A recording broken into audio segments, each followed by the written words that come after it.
This is the lesson 2, pre historic India and the Harappan culture. इस lesson को मैंने 2 parts में डिवाइड किया है।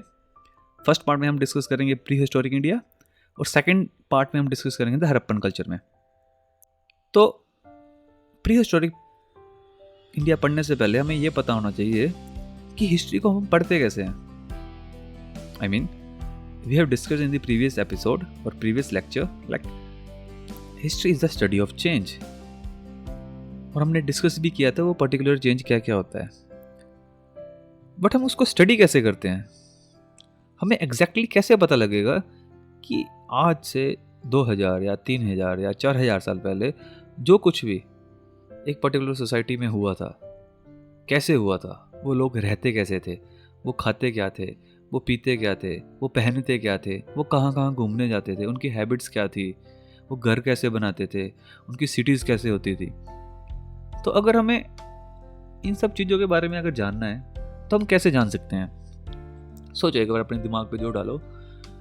मान लो हाँ मुझे पता है कि आपने आज से पहले हिस्ट्री नहीं पढ़ी।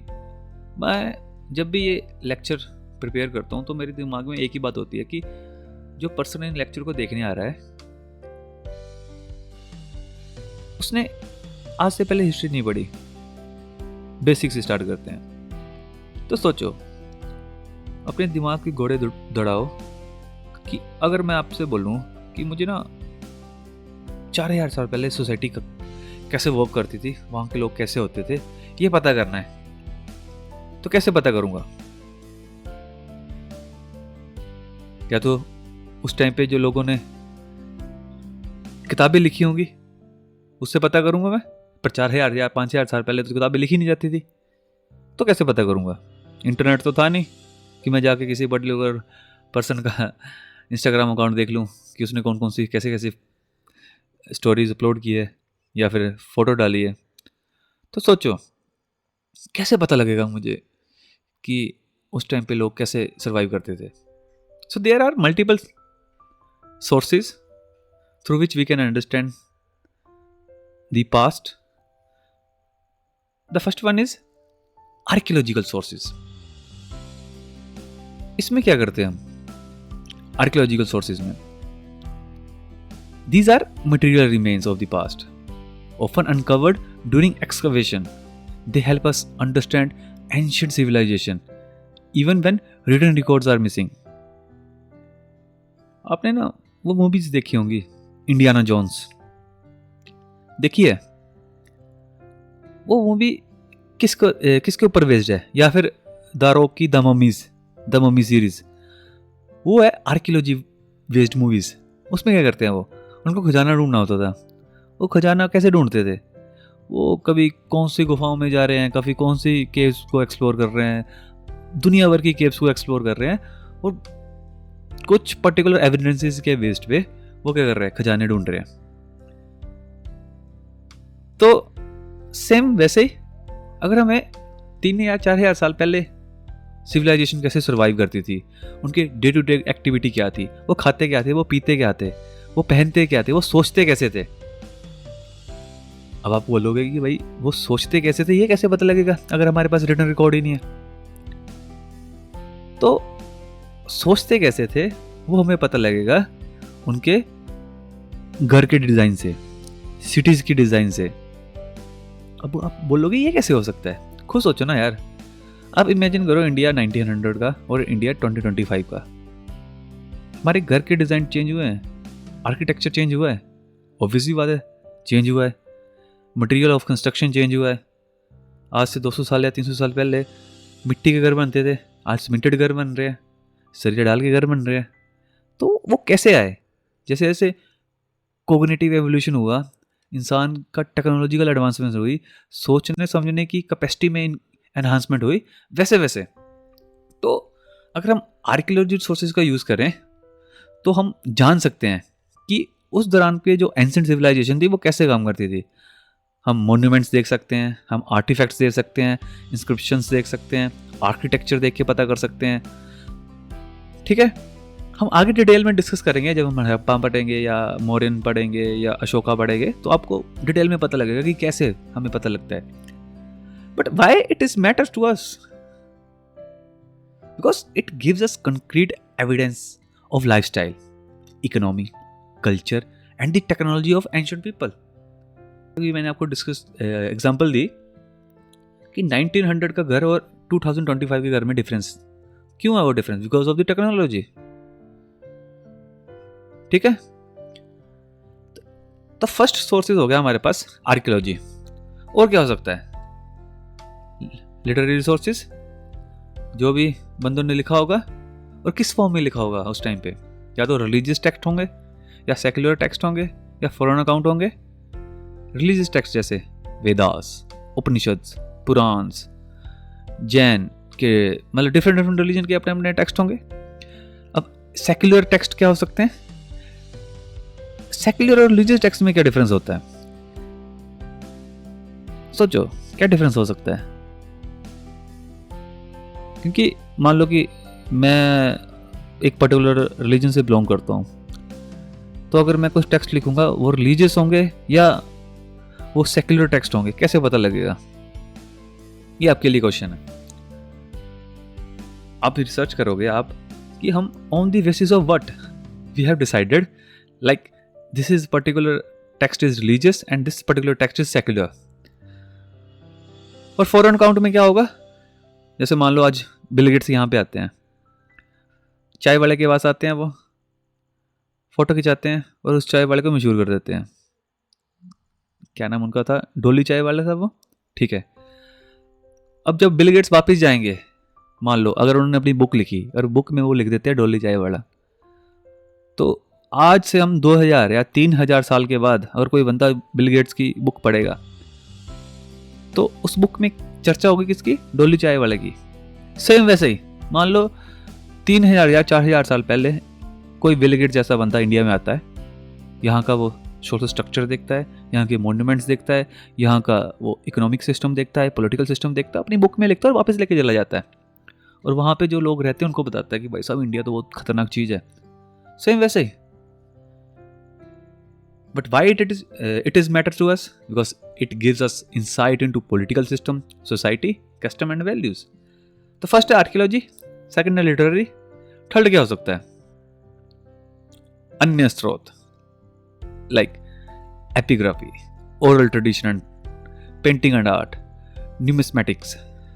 न्यूमिस्मेटिक्स क्या होता है? Like coin. अब कॉइन पे किस तरह के स्ट्रक्चर शेप बनी है, उस पे जो फोटो बनी है वो रूलर की है, किंग की है या क्वीन की है, वो भी दिखाता है कि उस टाइम पे इकोनॉमिक सिस्टम कैसा था, प्रोस्पेरिटी कैसी थी उस पर्टिकुलर सिविलाइजेशन की या उस पर्टिकुलर राज्य की.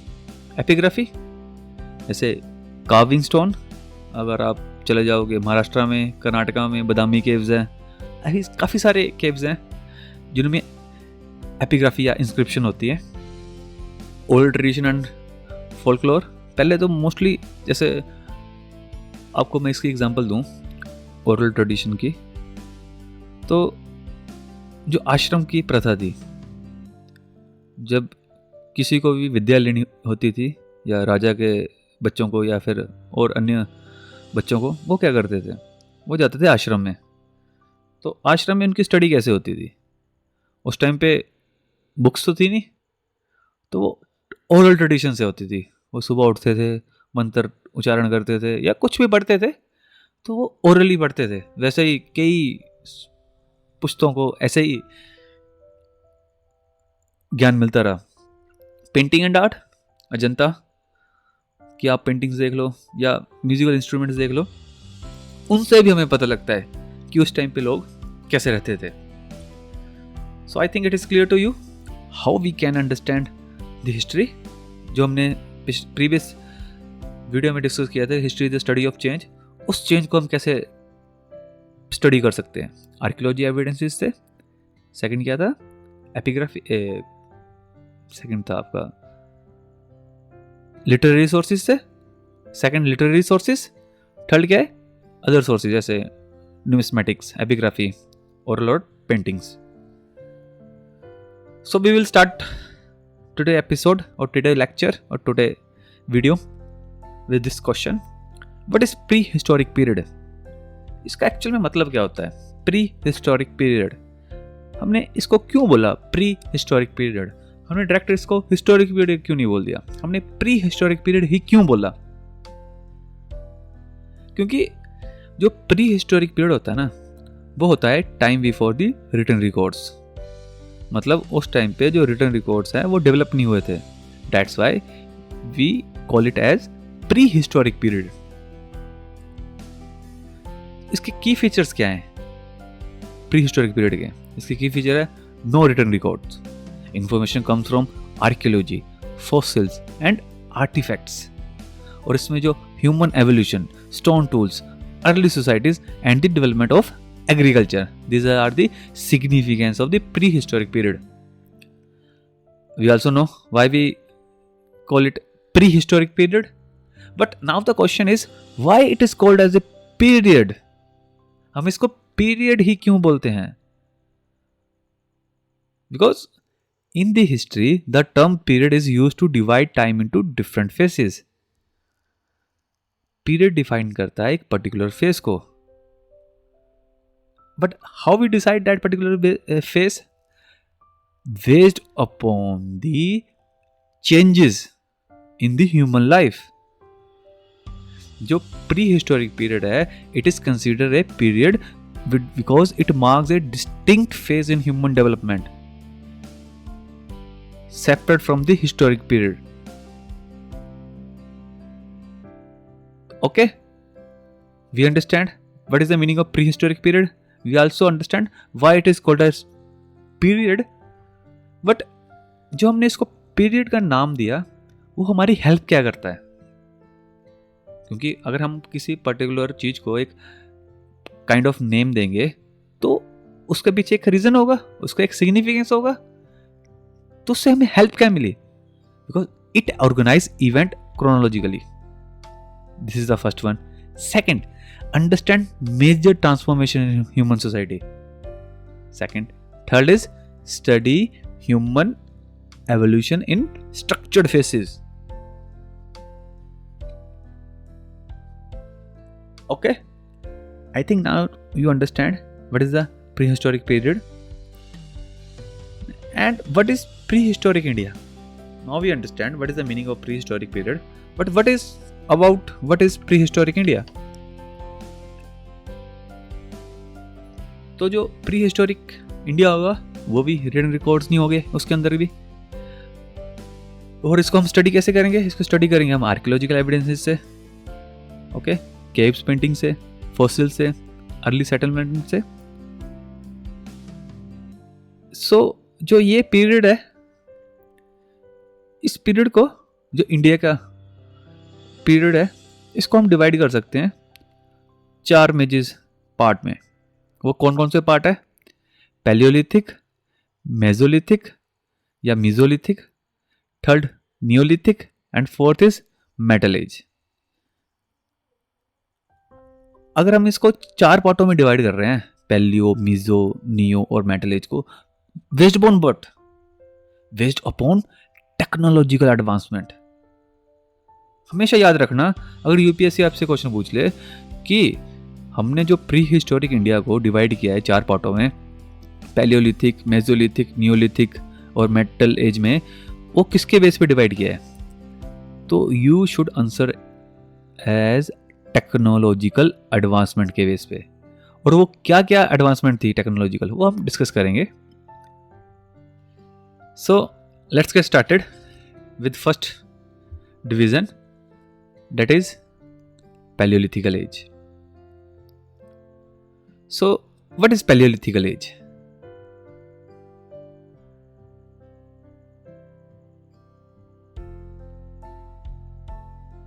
What was the Paleolithic age and why was it is like that?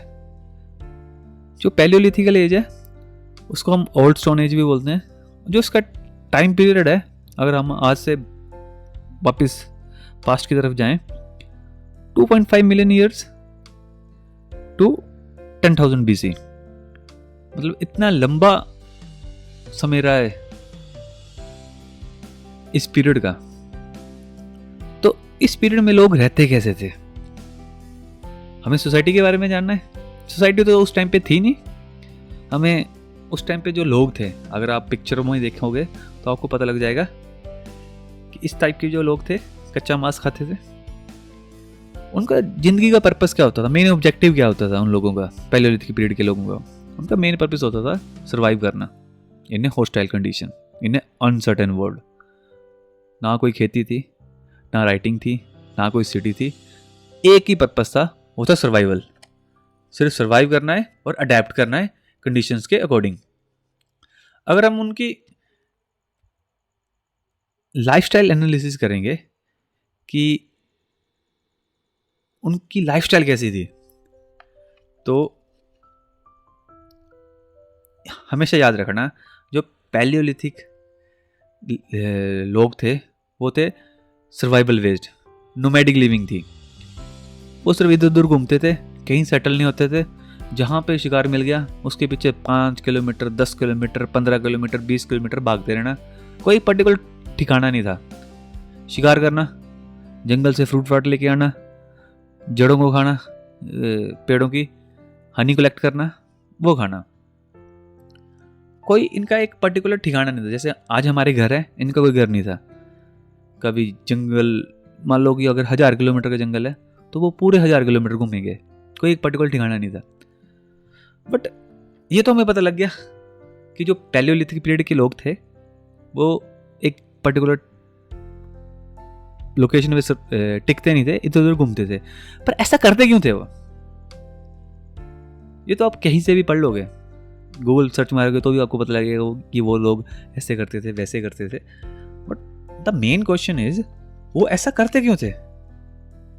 उनको जरूरत क्यों पड़ी? आज मान लो अगर आज मैं आपसे पूछूंगी भाई साहब, आप एक घर पे क्यों नहीं रहते, घर पे क्यों रहते हो, आप इधर उधर क्यों नहीं घूमते?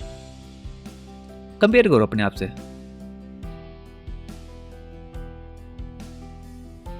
द फर्स्ट रीजन जो उनका था इधर उधर घूमने का, उनके पास कोई फार्मिंग नहीं थी उस टाइम पे। अभी फार्मिंग और इन्वेंट नहीं हुई थी। जैसे एक जगह पे फूड डिप्लीट हो जाता था, वो अगली जगह पे मूव कर लेते थे। इन्होंने जो उस टाइम के जो इंसान थे, उन्होंने ऑब्जर्व किया होगा कि कुछ एरिया ज़्यादा फ्रूटफुल होते हैं और कुछ एरिया कम।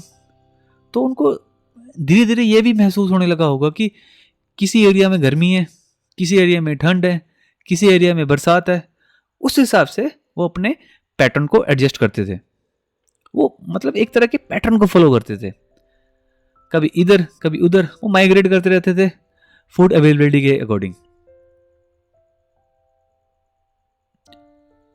तो अगर आप सोचोगे कि उनके पास तो एआई भी नहीं था, उनके पास इंटरनेट भी नहीं था, तो उनको पता कैसे लगता था कि अगर मैं किस लोकेशन पे जाऊंगा?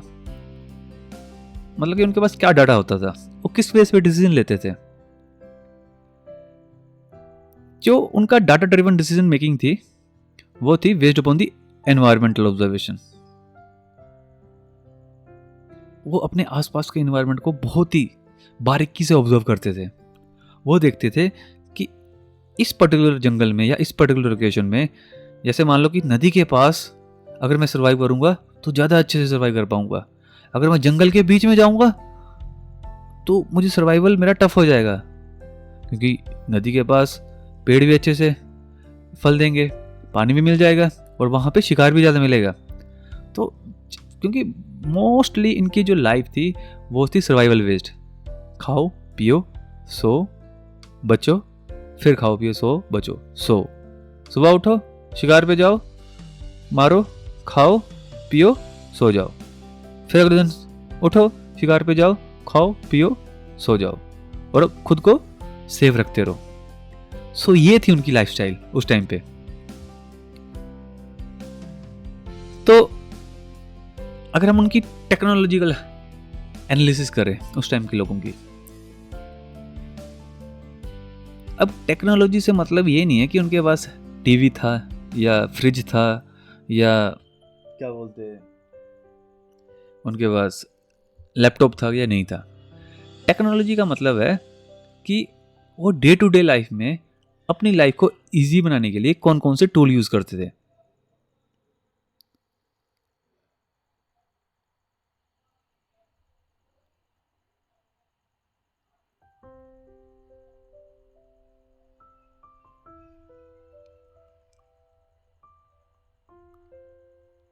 अगर हम खुद देखो ना, टेक्नोलॉजी का मतलब क्या होता है? टेक्नोलॉजी का मतलब होता है it is using knowledge, tools and techniques to solve problems और make life easier.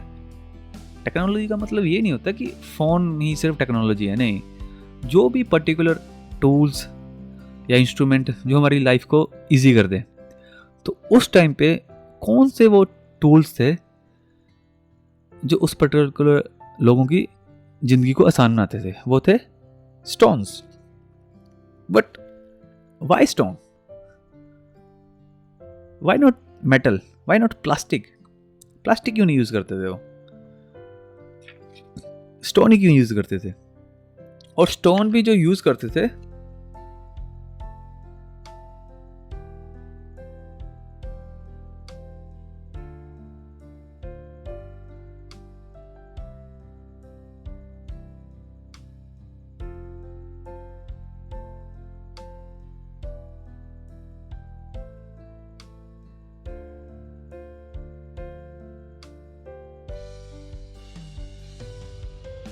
Call signed.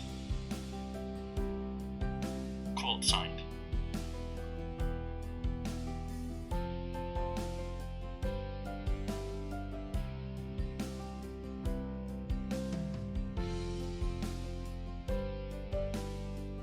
Quartzite. Quartzite.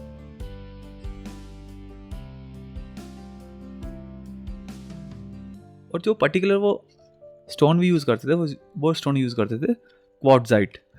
वो क्वार्ट्जाइट ही क्यों यूज़ करते थे? वो सेडिमेंट्री रॉक क्यों नहीं यूज़ करते थे? या कोई इग्नियस रॉक क्यों नहीं यूज़ करते थे?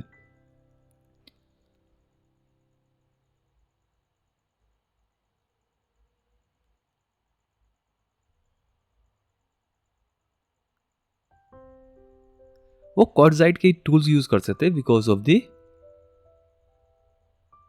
ऑफ दी सोचो, अवेलेबिलिटी ऑफ रिसोर्सेज।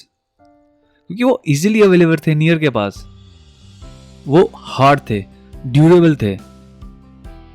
जो मेटल डिस्कवरी थी ना, वो तो उस टाइम के हजारों साल बाद हुई थी। तो मेटल तो वो यूज ही नहीं कर सकते थे।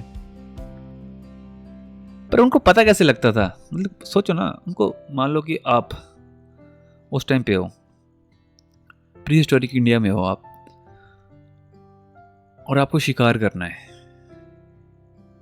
तो आप कौन सा पत्थर यूज करोगे? जो हार्ड हो, ड्यूरेबल हो। पर पता कैसे लगा उनको कि क्वार्ट्जाइट यूज करना हमारे लिए सही होगा?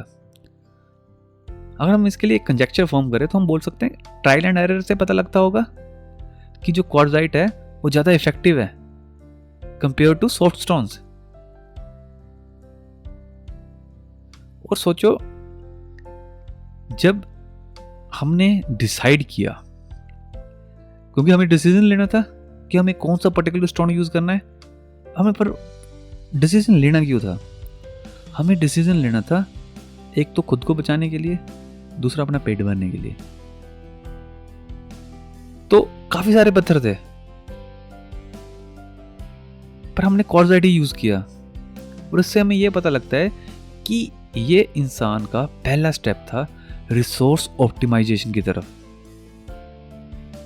मतलब 2 मिलियन साल पहले भी रिसोर्स ऑप्टिमाइजेशन होती थी। हमें लगता है हम ही रिसोर्स ऑप्टिमाइजेशन करते हैं, पर नहीं। जब उन्होंने डिसीजन लिया कि हमें क्वार्ट्जाइट ही यूज करना है, वो डिसीजन बेस्ड ऑन व्हाट? चाहे उन्होंने trial and what is about science? Science is all about trial and error,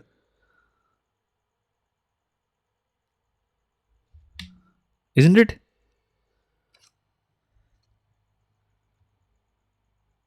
Next is geographical spread.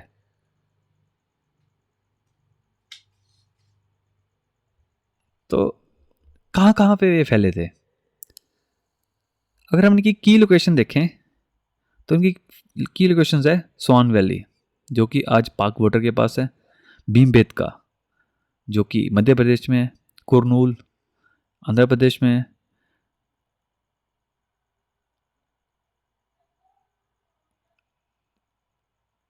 अतिरापक्कम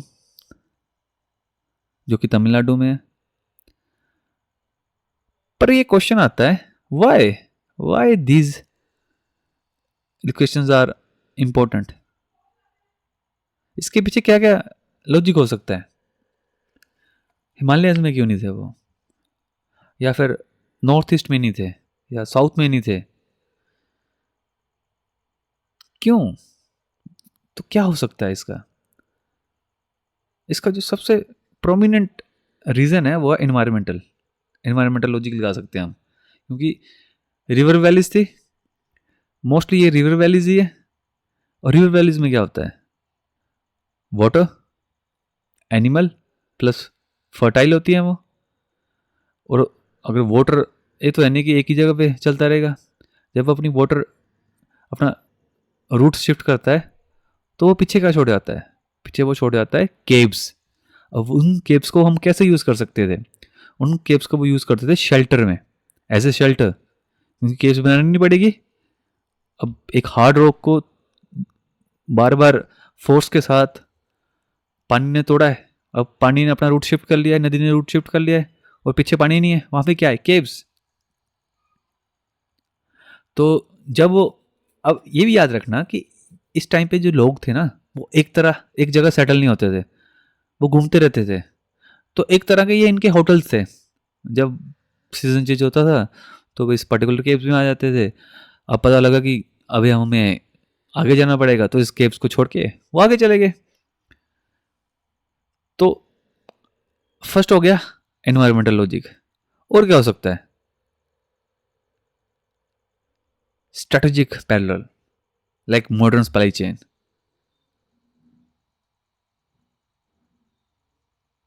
जो जैसे कि नेचर के इकोसिस्टम के हिसाब से मूवमेंट, जैसे ऑल्दो हमेशा याद रखना, जो इंडिया है ना वो मॉनसून बेस्ड है। तो जब मॉनसून अच्छा होगा तो सब कुछ अच्छा होगा, जब मॉनसून खराब होगा तो सब कुछ खराब होगा।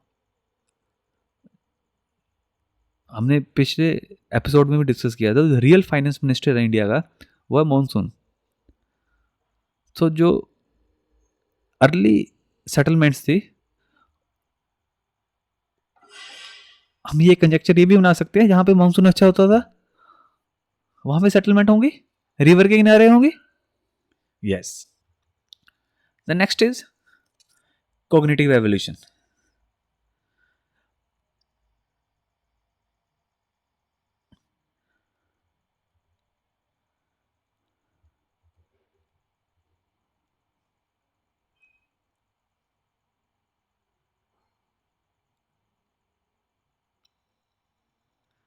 हम कॉग्निटिव एवोल्यूशन क्यों डिस्कस कर रहे हैं?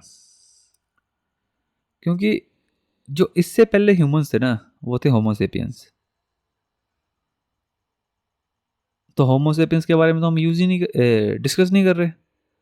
हम डिस्कस कर रहे हैं प्री हिस्टोरिक पीरियड में अर्ली ह्यूमंस के बारे में। तो कॉग्निटिव एवोल्यूशन से हमारा मतलब है यहाँ पे, जैसे हमने बोला ना कि उन्होंने एक पर्टिकुलर रॉ की यूज़ किया। अब उनके पास सोचने और समझने की कैपेसिटी थी। उनको पता था कौन सी चीज़ सही है, कौन सी चीज़ गलत है उनके सर्वाइवल के लिए। ये सारी चीज़ें कॉग्निटिव एवोल्यूशन का पार्ट है। जैसे उन्होंने पेंटिंग बनानी शुरू की, ड्राइंग बनानी शुरू की, रॉक पेंटिंग। अगर आप वो, पर रॉक पेंटिंग में बनाते क्या थे? वो बनाते थे एनिमल की पेंटिंग, हंटिंग की पेंटिंग, डांसिंग की पेंटिंग। वो था एक तरह का उनका आर्ट उस टाइम का। बट वो ड्रा क्यों करते थे? क्यों ड्रॉ करते थे वो रॉक्स के ऊपर इन पेंटिंग को? वो एक तरह का कम्युनिकेशन करने का तरीका था। कि जैसे मान लो अगर मैं वहाँ पे हाथी की पेंटिंग बनाऊंगा या शेर की पेंटिंग बनाऊंगा, तो मुझे क्या आइडिया आएगा वहाँ से? मान लो कि अब थोड़े टाइम के लिए इमेजिन करो कि आप प्री हिस्टोरिक इंडिया में घूम रहे हैं। आप एक केव में गए, आपने वहाँ पे देखा हाथी की पेंटिंग बनी है, शेर की पेंटिंग बनी है और हिरन की पेंटिंग बनी है। इससे क्या पता लगेगा आपको? इससे आपको ये तो पता लग जाएगा, अगर आपको शेर की पेंटिंग बनी है या, तो आपको क्या क्या पता लग जाएगा? आपको पता लगेगा उस पर्टिकुलर एरिया की ज्योग्राफी, उस पर्टिकुलर एरिया का इकोसिस्टम कैसे होगा। क्योंकि जब शेर होंगे उनको खुला मैदान चाहिए घूमने के लिए। हाथी कहाँ पे सरवाइव कर पाते हैं? जहाँ पे घने जंगल होते हैं, सॉरी, जहाँ पे खुले मैदान होते हैं। तो एक तरह का जो मेरी केव में पेंटिंग होती थी वो एक तरह का कम्युनिकेशन करने का भी तरीका था, ताकि अब उन्होंने एग्जैक्ट लोकेशन, तो उनके पास जीपीएस तो था नहीं, तो वो क्या करते थे, केव से पेंटिंग बनाते थे, चले जाते थे। जब वापस खुद आते थे या कोई और आते थे तो उनको पता लग जाता था। और उनके पास उस टाइम पे लैंग्वेज तो थी नहीं, पर उनको एक्सप्रेस तो करना था। उनके पास जो नॉलेज थी तो एक सिंबल फॉर्म में वो करते थे। First sign of abstract thinking और कल्चर फॉर्मेशन, जो एक तरह की, अभी इस टाइम पे जो पीरियड था, अभी लैंग्वेज डेवलप नहीं हुई थी। तो अगर मैंने शेर देखा है, तो अगर मुझे बताना है अपनी फैमिली को, बच्चों को, कि शेर हमारे लिए सही नहीं है, तो कैसे बताऊंगा मैं? अब शेर के पास तो लेके नहीं जाऊंगा, दूर से शेर को दिखाऊंगा। अगर दूर से शेर को नहीं दिखा सकता तो क्या करूंगा? मैं उसकी ड्राइंग बनाऊंगा, उससे बताने की कोशिश करूंगा। आगे है हाउसिंग एंड शेल्टर। तो हमें ये तो पता है कि वो एक जगह से दूसरी जगह घूमते थे based upon the food availability. तो हम इससे एक ये कंक्लूड कर सकते हैं कि क्योंकि उनके पास फार्मिंग नहीं थी, ना ही कोई टूल्स थे जिनसे वो फूड प्रोड्यूस कर सके, तो ऑब्वियस सी बात है, अगर वो एक जगह से दूसरी जगह घूमते रहेंगे तो उनकी जो सेटलमेंट होगी वो भी परमानेंट नहीं होगी। और रहते कहाँ थे वो रहते थे केव्स के अंदर। केव्स के अंदर क्यों रहते थे? क्योंकि उनको कुछ बनाना नहीं पड़ता था। मान लो कि अगर मुझे एक पर्टिकुलर जगह पे 1 महीना रहना है, तो पहले मुझे घर बनाना पड़ेगा। अब घर बनाने में कितनी मेहनत लगेगी? तो अगर मुझे मूव करना ही है 1 या 1.5 महीने के बाद, तो मैं ऐसी जगह ढूंढूंगा जो ऑलरेडी वहां पर हो, बनी हुई हो। तो उस टाइम पे क्या होता था, केव्स, केव्स का सहारा लेते थे वो। सेकंड है, नॉट सेकंड, नेक्स्ट है early social structure and group hunting and sharing. Group में मिलकर शिकार करते थे, food sharing was common. Why food sharing was common? Simple logic लगाना है यार।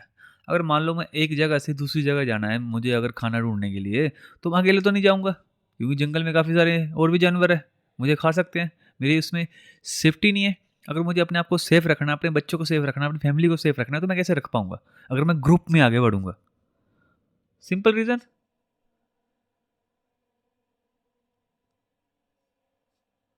क्योंकि अगर आप इस फोटो में भी देख सकते हो कितना बड़ा जानवर है जो जिनको ये मार रहे हैं। अगर अकेला बंदा होता तो मार पाता नहीं। अगर बड़े जानवर का शिकार करना है तो मुझे वो शिकार ग्रुप में करना पड़ेगा। अब बड़ा शिकार करने का फायदा भी है, काफ़ी दिन तक चलेगा।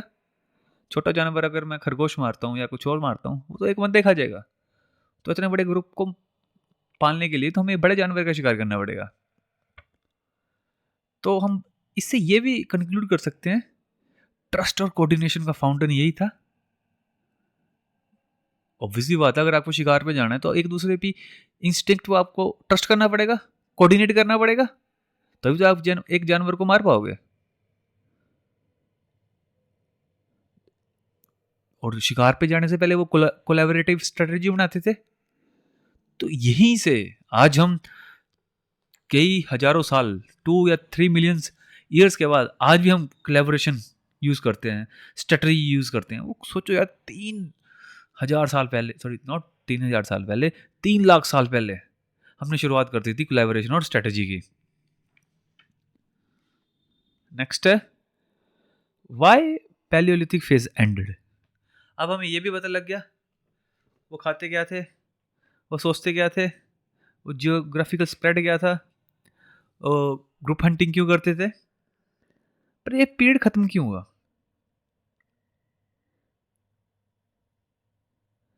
तो इसका जो बोला जाता है ये पीरियड इसलिए खत्म हुआ, end of the ice as.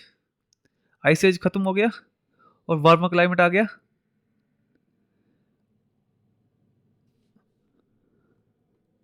But why shift from hunting and gathering?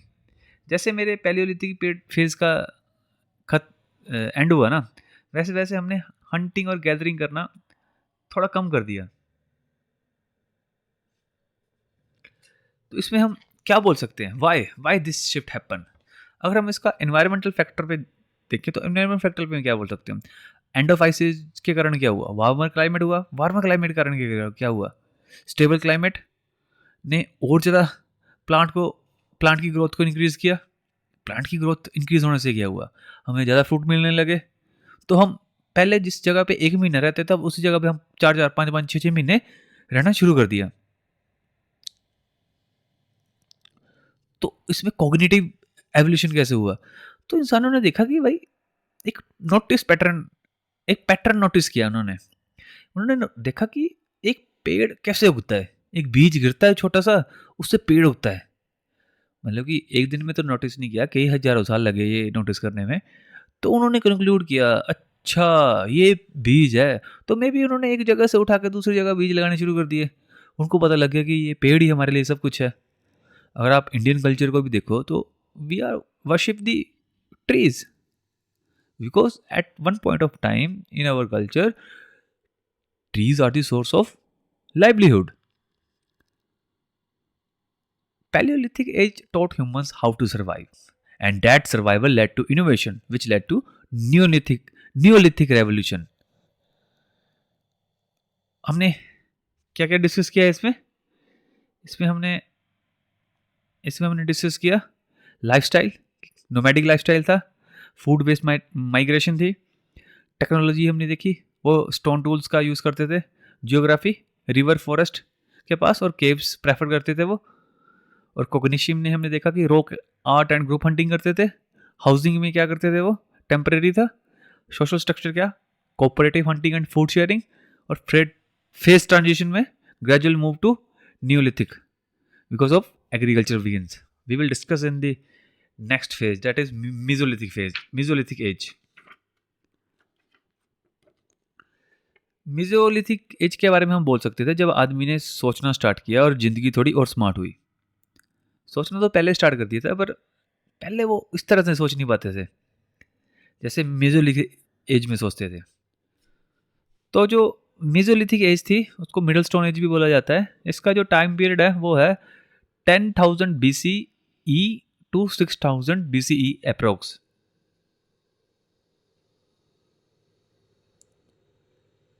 It is the bridge phase between hunting only to farming lifestyle.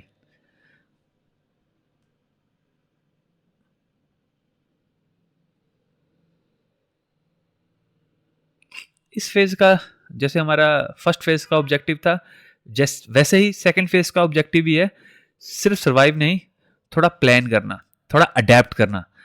पहले क्या था, पिछले फेज में क्या करते थे, पिछले फेज में ज़्यादा प्लानिंग नहीं करते थे, थोड़ी बहुत प्लानिंग करते थे, पर इधर और ज़्यादा प्लानिंग करनी शुरू कर दी।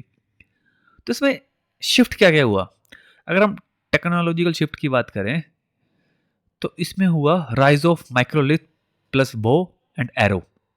पहले हमारे पास क्या थे, सिर्फ पत्थर थे, अब हमारे पास एरो भी आ गए। यूज ऑफ माइक्रोलिथ, छोटी शार्प टूल्स होती थी जो पत्थर से बनी होती थी। पहले तो हम सिर्फ पत्थर उठा के घूमते थे या फिर डंडे, अब हमारे पास बो भी आ गए, एरो का भी इन्वेंशन हुआ। But Y microlith bow and arrow, इसका यूज क्यों किया हमने?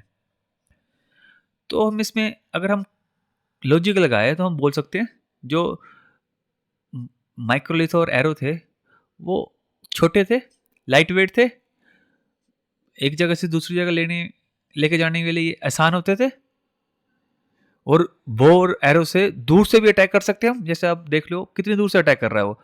अगर हम पिछले फेज में जाए तो वो क्या कर रहे थे, पास से अटैक कर रहे थे। एक एवोल्यूशनरी अपग्रेड हुआ। वो एवोल्यूशनरी अपग्रेड कैसे हुआ? वो हुआ एक्सपीरियंस से, इनोवेशन से, स्ट्रेटेजिक इंसाइट से। इसमें हम देख सकते हैं, इसमें हमें एक first sign of tactical thinking मिलता है। Better tools for better result. अब खुद सोचो, पहले मेरे पास डंडा होता था या पत्थर होता था, तो मान लो कई बार जानवर मरना, कई बार नहीं मरना, पर अब एक्यूरेसी इंक्रीज होगी, अब एफिशिएंसी इंक्रीज होगी। क्यों इंक्रीज होगी? Because now we have upgraded tools to hunt. Okay, next है lifestyle change from big game to small game and fishing. पहले जैसे हाथी का शिकार करते थे, पर आगे आगे अब यहाँ पे क्या कर रहे थे, वो छोटी छोटी चीजों का भी शिकार करना शुरू कर दिया उन्होंने। जैसे फिश का शिकार करना शुरू कर दिया। But why this dietary shift? तो आइस एज खत्म हो चुकी थी, क्लाइमेट वार्म हो चुका था, जो फॉरेस्ट का एरिया था वो बनने लगा था, बड़े बड़े एनिमल थे वो एक्सटिंक्ट हो गए थे या खत्म हो गए थे। अब जैसे 1991 का जो इंडिया ने रिफॉर्म किए, वो अपनी मर्जी से नहीं किए। That was not the corrective action, neither a preventive action. That is because of the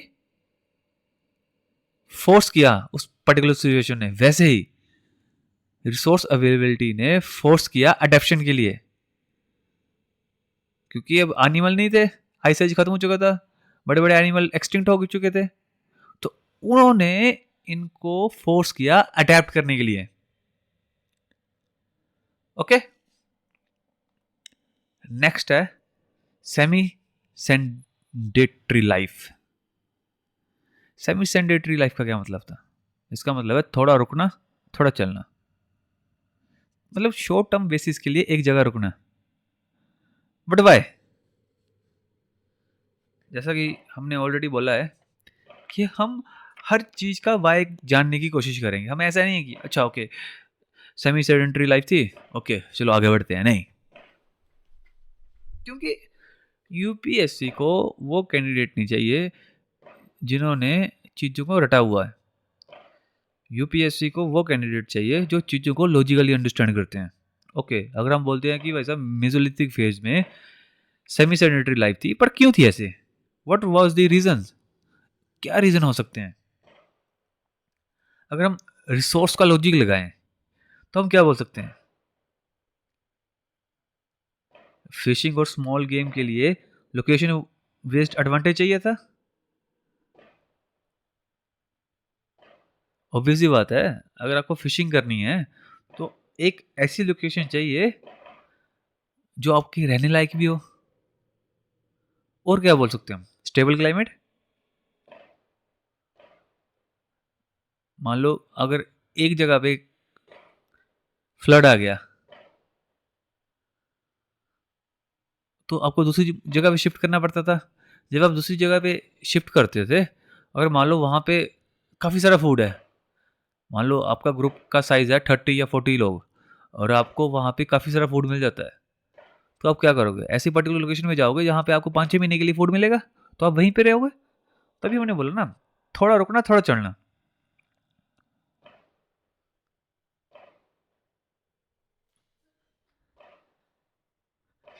अब इस फेज में इमोशनल एंड कल्चरल ग्रोथ भी हुई। बट वही क्वेश्चन तो वही है, बट वाई? ऐसा क्यों हुआ? हमें रॉक पेंटिंग्स मिलते हैं, हंटिंग की, डांसिंग की, एनिमल्स की।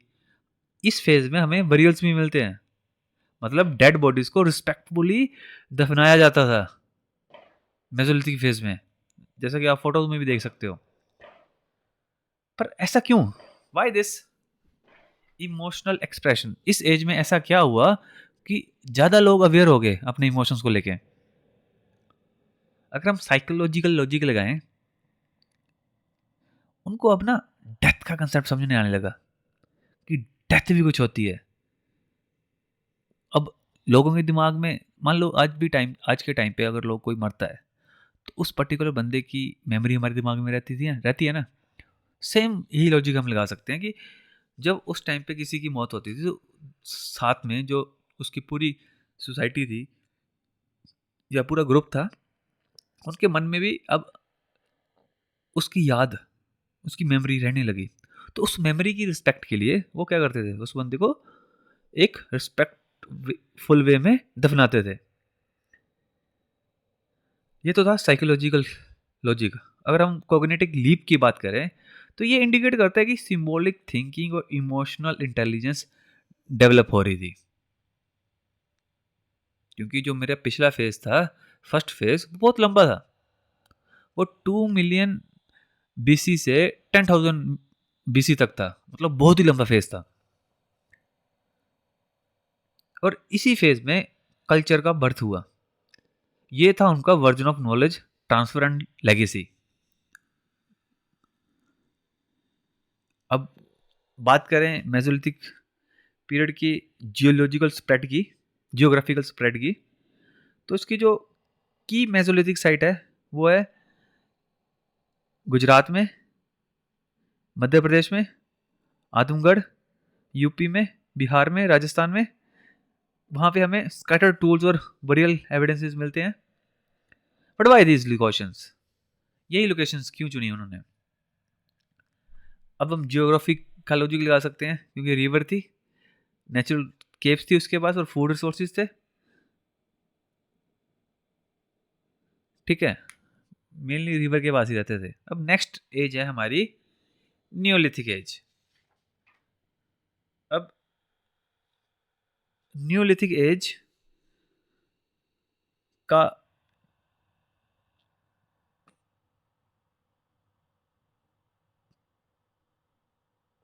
जंगली जिंदगी से निकल के आदमी ने रूट जमाना शुरू किया आपने, और इसका टाइम पीरियड था 6000 बीसी टू 1000 बीसी।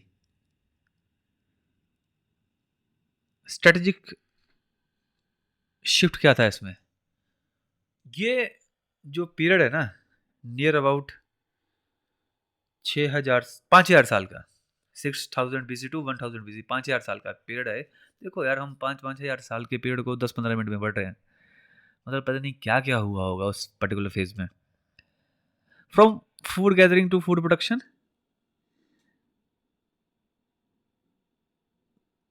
समझ रहे हो?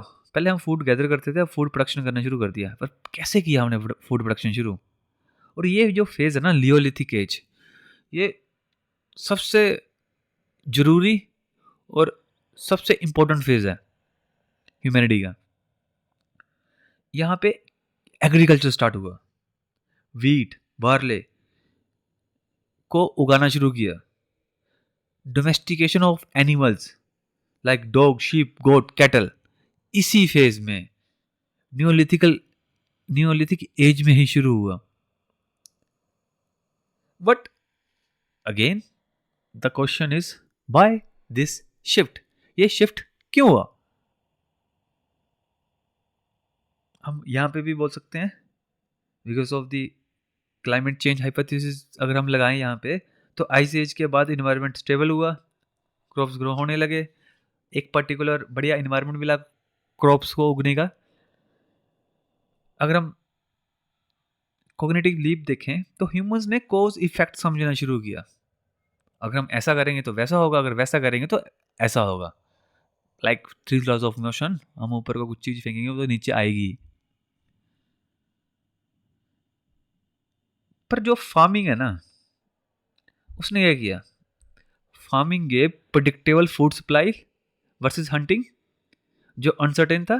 जैसे मान लो कि आज मैं शिकार करने गया, अब जरूरी थोड़ी ना कि मुझे शिकार मिलेगा ही। बट जब हम फार्मिंग करते थे तो प्रिडिक्टेबल होगी जिंदगी, कि अच्छा अगर मैंने फसल उगाई है तो 3 महीने के बाद या 4 महीने के बाद या 5 महीने के बाद मुझे फसल में से अनाज मिलेगा ही मिलेगा। एक तरह की प्रिडिक्टेबिलिटी आ गई।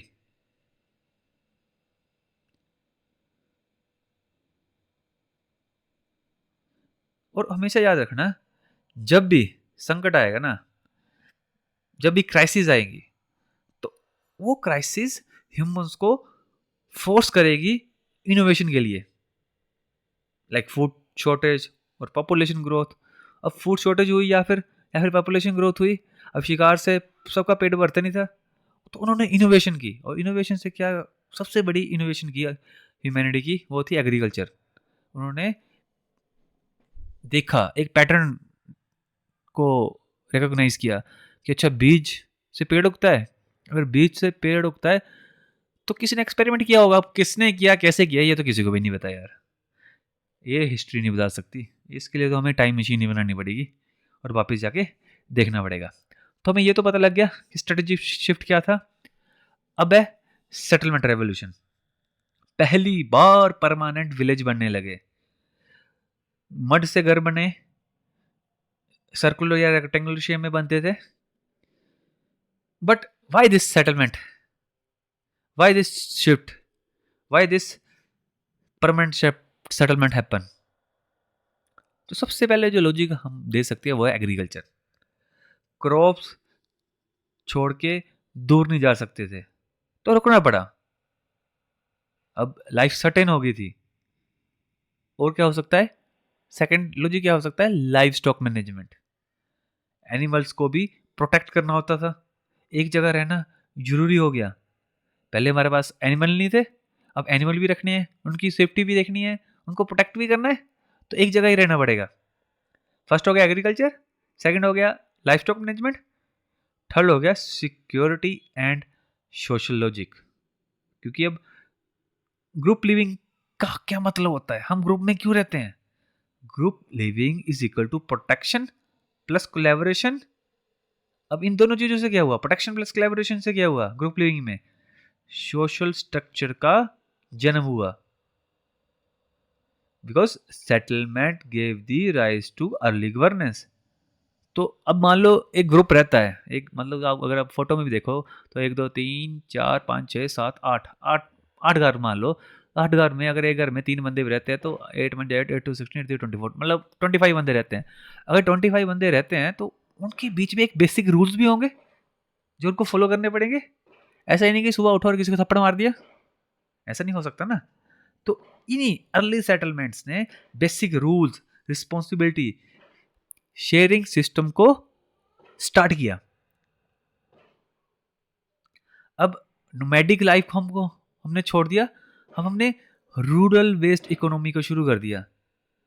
अब आप पूछोगे रूरल बेस्ड इकोनॉमी कैसे? यार ऑब्वियस ही बात है, मैं फार्मिंग कर रहा हूँ, मैं लाइफ स्टॉक को रख रहा हूँ। अभी भी हम देख लो 2025 में इंडिया में जो 50% लोग हैं वो फार्मिंग पर डायरेक्टली और इनडायरेक्टली डिपेंडेंट है। और फार्मिंग में क्या आता है, फसल उगाना, जानवर पालना, लाइफ स्टॉक मैनेजमेंट। मतलब कि जो 10,000 साल पहले होता था वो अभी भी हो रहा है इंडिया में। इंडिया में क्या, काफ़ी सारी कंट्रीज में हो रहा है। डोमेस्टिकेशन, जो कि हमने ऑलरेडी डिस्कस किया।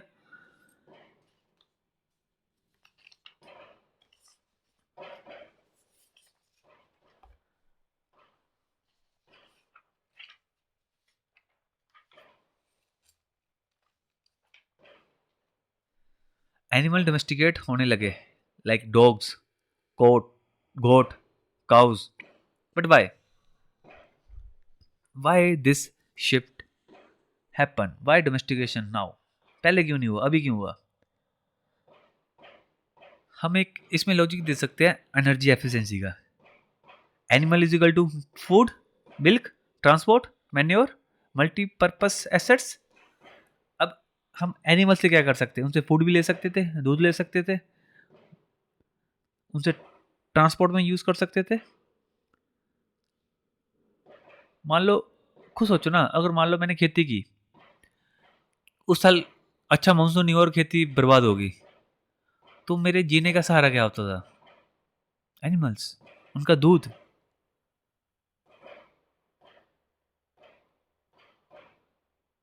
और इसी के कारण हमारी उनके साथ इमोशनल कनेक्शन भी हो गया। अब इंडिया में गाय को माता माना जाता है, क्यों माना जाता है? यूरोप में क्यों नहीं माना जाता, या अमेरिका में क्यों नहीं माना जाता? मान लो कि पुराने लोगों ने डोमेस्टिकेशन की है, काऊ को पाल के रखा है। अब लगातार 5-6 साल मानसून अच्छा नहीं हुआ, तो 5-6 साल तक वो खाएंगे क्या? उनके बच्चे कैसे जिएंगे? They are dependent on the cows. उनकी इकोनॉमी काऊ के बेस पे थी। तो अगर वो काऊ उनके बच्चों को पाल रही है, उनकी फैमिली को पाल रही है, तो उनके लिए वो क्या हुई? एक तरह का भगवान का रूप हुई, माता का रूप हुई। तो क्यों नहीं मानेंगे यार वो माता काऊ को? I think this is the reason. It might be wrong. आ गया टेक्नोलॉजी इनोवेशन। किस तरह का इनोवेशन हुआ टेक्नोलॉजी में? पॉलिश स्टोन टूल्स का यूज हुआ, एक्सिस और सिकल्स। सबसे मेन बात है, पोट्री डेवलप हुई। ऑल्दो इनिशियली हैंडमेड थी, वीवरिंग ऑफ क्लॉथ्स स्टार्ट हुआ। कॉटन, एनिमल्स हेयर्स यूज होते थे उस टाइम पे। But question is why this shift? ये टेक इनोवेशन क्यों हुआ? ऑब्वियस ये बात है यार, जब मैं फार्मिंग करूंगा तो मुझे फार्म को काटने के लिए, फसल को काटने के लिए टूल्स भी चाहिए। अब जिस तरह का मेरी कंडीशन होगी, जिस तरह की मेरी रिक्वायरमेंट होगी, उस तरह से मैं टूल बनाऊंगा। अब मुझे कपड़े बनाने हैं तो उस तरह, पहले हम कपड़े नहीं बनाते थे, अब मुझे कपड़े भी बनाने हैं तो मुझे उस तरह के टूल चाहिए। ओके। Culture and ritual.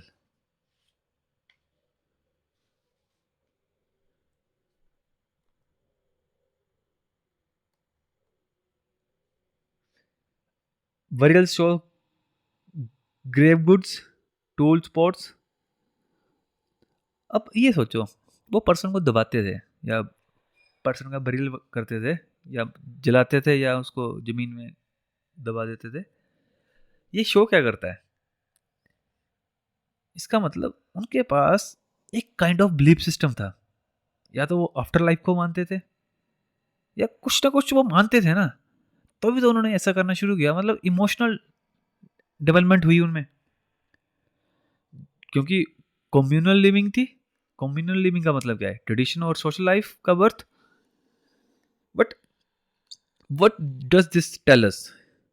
अगर हम कोग्निटिव लॉजिक लगाएं तो हम बोल सकते हैं ह्यूमंस ने डेथ के बारे में डीपली सोचना स्टार्ट किया कि कोई बंदा जब मरता है तो क्यों मरता है?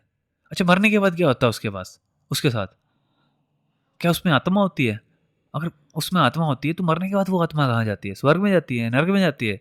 यहीं से माइथोलॉजी का जन्म हुआ। और यहीं से फर्स्ट फिलोसफिकल क्वेश्चन आया, what is life, what is death, what is purpose, what is family? जिसका आंसर हम आज भी 6000 साल के बाद प्रॉपरली दे नहीं पा रहे। नेक्स्ट है मेटल एज। मेटल एज में जब धातुओं का जादू चलना शुरू हुआ, स्टोन से काम चला, पर फिर भी हम मेटल की तरफ बढ़े। मेरा क्वेश्चन आपसे, हमारे पास क्या पत्थर खत्म हो गए थे? खुद सोचो, हमारे पास पत्थर थे, फिर भी हम मेटल की तरफ गए, पर क्यों गए? चलो इसका आंसर जानने की कोशिश करते हैं कि जब हमारे पास इतने सारे पत्थर थे, पर फिर भी हम मेटल की तरफ क्यों गए? ये स्ट्रेटेजिक शिफ्ट क्यों हुआ from stone to metal?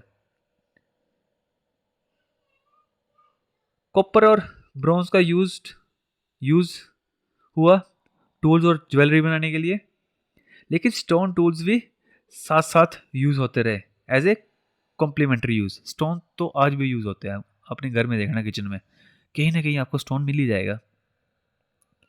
But why metal? ये तो क्वेश्चन है ही है, बट वाई मेटल? एक क्वेश्चन और भी है कि वाई स्टोन कंप्लीटली छोड़ा नहीं गया? अगर हम मेटल की बारे में बात करें कि वाई मेटल, तो इसमें हम बोल सकते हैं मटेरियल एडवांटेज। मटेरियल एडवांटेज कैसे? Metals specially bronze were stronger and more durable than stone. Obviously बात है, मेटल ज़्यादा स्ट्रॉन्ग होगा और ड्यूरेबल होगा, काफ़ी सारे सालों तक चलेगा, पत्थर टूट भी सकता है। Better for cutting, hunting, war and farming.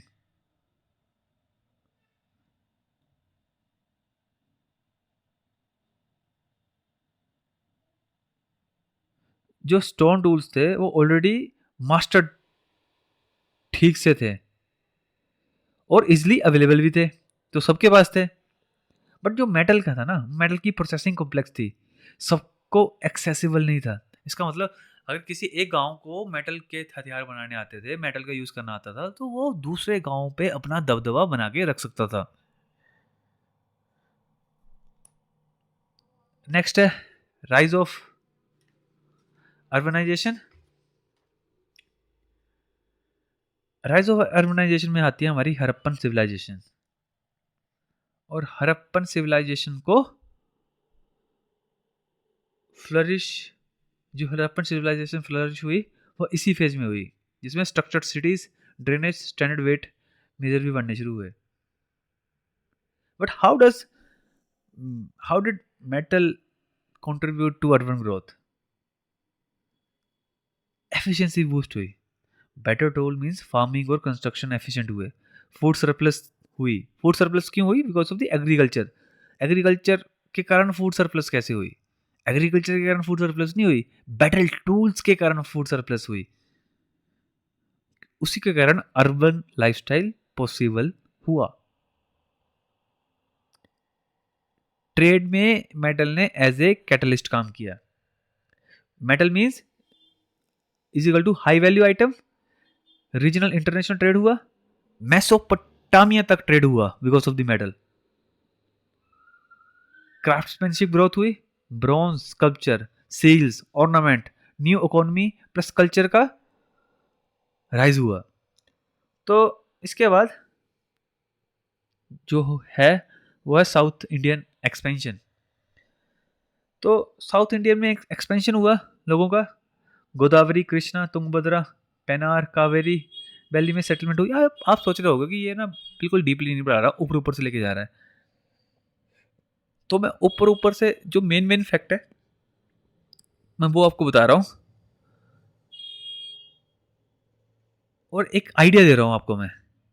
क्योंकि यार 2 मिलियन ईयर्स को अगर हमको डिस्कस करना है तो पता नहीं कितने सारे आपको लेक्चर चाहिए होंगे, और ये एक तरह से इतना इंपॉर्टेंट भी नहीं है यूपीएससी के कंटेक्स्ट में।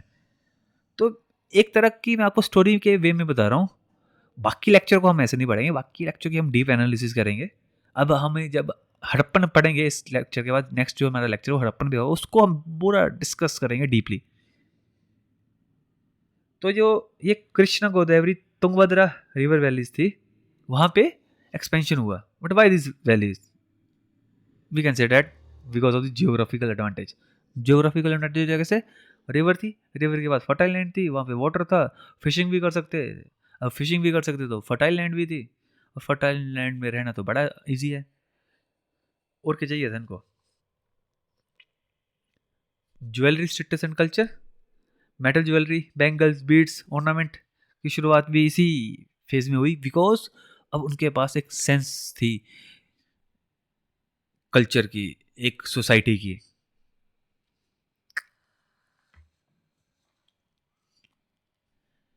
तो थैंक यू। अब हम मिलेंगे नेक्स्ट लेक्चर में, जिसको हम पूरे डिटेल में डिस्कस करेंगे। वो होगा हड़प्पन, उसको इंडस वैली सिविलाइजेशन भी बोला जाता है। Thank you. जय हिंद।